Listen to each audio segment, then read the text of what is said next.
Ayan. So yun guys, dito kami sa Hillsview Phase 1. So yun, bagong pinalitan lang naman yung bendo. Ito yung lumang bendo.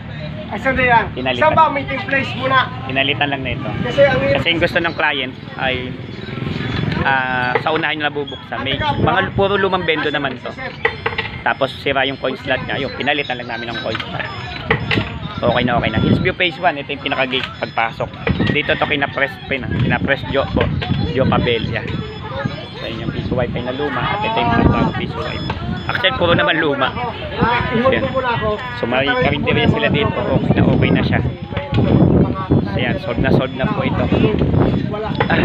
Tulo si Pumba. Daling ko sa pagod din kahapon. Tsaka po yan. Tapos wala pa kami internet sa bahay. Sa mga hindi ko pa nare-replyan. Putol yung hindi na outage yata doon sa area namin sa Ciudad Nuevo. Pero dito sa Kalapit Barangay, okay naman. Meron sila. Kasi ako nagte-testing.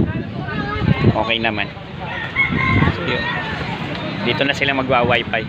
So, ang gusto kasi nung client ma-maintain yung 314N sa taas. Kasi yung antenna talaga nito ay EW71 mahina daw. Kaya yung antenna nitong isang bendo na to, yun ang ginamit ko pa rin dito para malayo, maabot sa kabilang subdivision sa Hillsview Phase 2. Okay po. So yun yung mga customer natin, yung mga big time. Si Presya kasi yung asawa niya. PC Magawa mo, don't forget to subscribe.